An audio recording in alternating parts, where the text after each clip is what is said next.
Berhenti bicara tentang masa lalu. Saatnya menatap masa depan. Bersama Ishak Rafiq, Direktur Eksekutif Masa Depan Institut.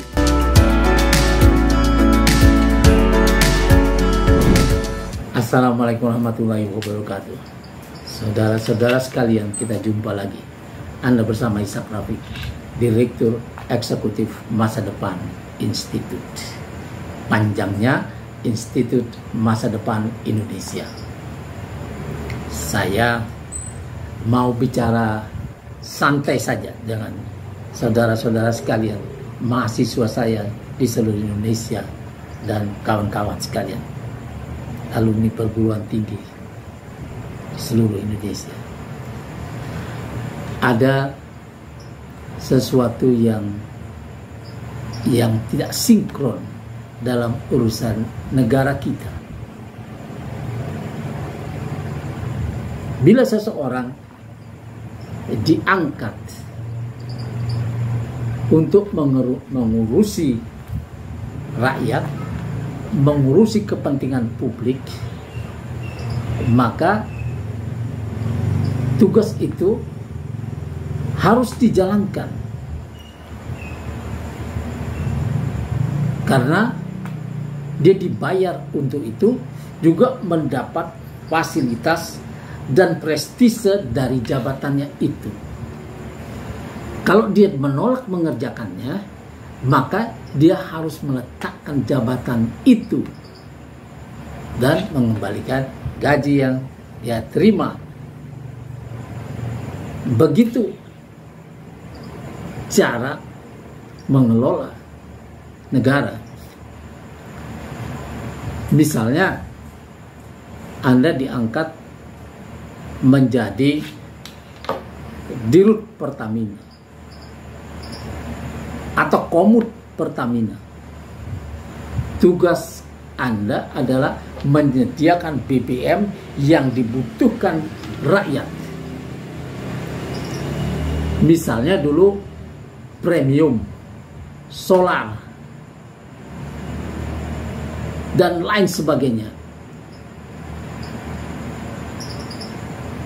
yang dibuat lagi dengan oktan yang lebih tinggi. Tapi kebutuhan rakyat adalah yang itu, yang premium dan solar itu. Maka tugas seorang dirut, seorang Komut Pertamina, kalau dia ikut mengaturnya karena dia lebih dekat kepada presiden misalnya, dia lebih menentukan daripada dirutnya, atau komut rasa dirut seperti kata Ahok, maka dia harus menyediakan itu. Dia tidak bisa bilang kemudian dia tiadakan premium karena menganggap itu terlalu susah atau terlalu banyak kerjaan,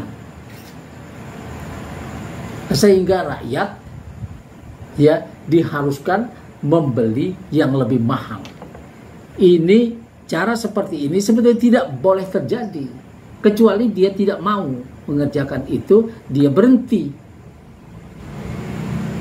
Jadi tidak ada cara lain. Nah, kalau sekarang kemudian Pertalite juga mau ditiadakan, itu juga sesuatu pelanggaran terhadap kepentingan rakyat. Dia harus balik lagi karena dia ditugaskan sebagai memegang jabatan itu, di posisi itu, dia mendapatkan gengsinya, dia mendapatkan prestisenya, dia mendapatkan gaji dan segala fasilitas, maka dia harus mengerjakannya apapun caranya. Nah, jangan sampai ketika kita menduduki jabatan itu, kemudian kita merasa bahwa ada mafia di situ, kemudian kita basmi mafianya, lalu harga menjadi lebih mahal daripada ketika ada mafia. Jadi Anda menjadi mafia baru kalau begitu, dan ini tidak diperlukan oleh rakyat. Begitu juga dengan jabatan-jabatan lain. Seperti misalnya ketika Anda ditunjuk sebagai Menteri Pendidikan atau Menek BUMN, tugas Anda adalah membuat BUMN itu untung. Dengan keuntungannya itu, ya, kewajiban sosial dari BUMN jangan hilang. Social obligation ini memang sudah melekat karena BUMN itu adalah perusahaan negara dan semua yang dilakukan negara adalah untuk rakyat, bukan untuk yang lain. Nah, tidak boleh membuat aturan-aturan atau membuat kesepakatan-kesepakatan yang menyebabkan kerugian rakyat. Kalau keuntungan rakyat boleh. Nah, ini cara melihat cara Anda harus mengurus negara, kepentingan rakyat. Nah, ketika Anda diangkat menjadi Menteri Pertanian, maka tugas Anda adalah membuat para petani ini makmur, memudahkan, membuat irigasi yang baru, memberi pupuk, memberi bibit, mengusahakannya dia tetap ada, bukan menghilangkannya atau membiarkan itu hilang dari pasar sehingga petani tidak mendapatkannya karena diambil dulu atau dibeli lebih dulu oleh orang yang berduit, karena menganggap ini duit yang lebih penting daripada petani, maka kita biarkan itu. Nah, ketika kita mau mengurus negara secara umum ini, memakmurkan petaninya, memakmurkan nelayannya, perambah hutannya, dan lain sebagainya, maka dia harus ada program-program yang membuat ini jalan. Bukan malah kita mengimpor petani dari negara lain sehingga petani kita sendiri yang kekurangan tanah kesulitan bersaing nantinya dengan produk-produk pertanian yang dilakukan oleh petani asing, orang asing di negeri kita.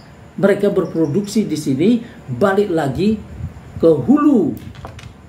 Padahal yang dibutuhkan kalau memang orang-orang itu hebat, jago-jago dalam teknologi, kita membutuhkan teknologinya untuk pengolahan.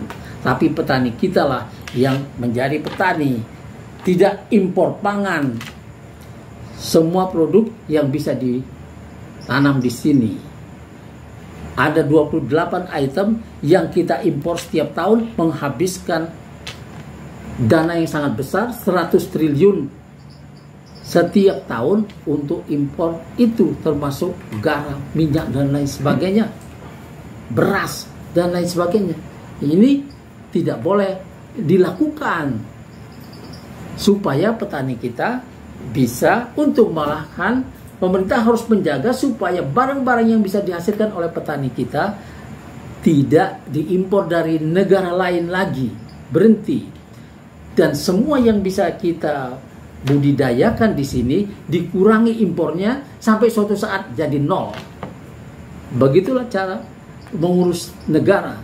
Dan petani ini harus dibantu mendapatkan tanah-tanah yang baik. Bukan tanah-tanah yang baik ini dikasih kepada asing atau dikasih kepada konglomerat yang sudah kaya, yang nantinya meminta petani kita juga yang mengerjakannya. Petani kita cuma jadi buruh tani.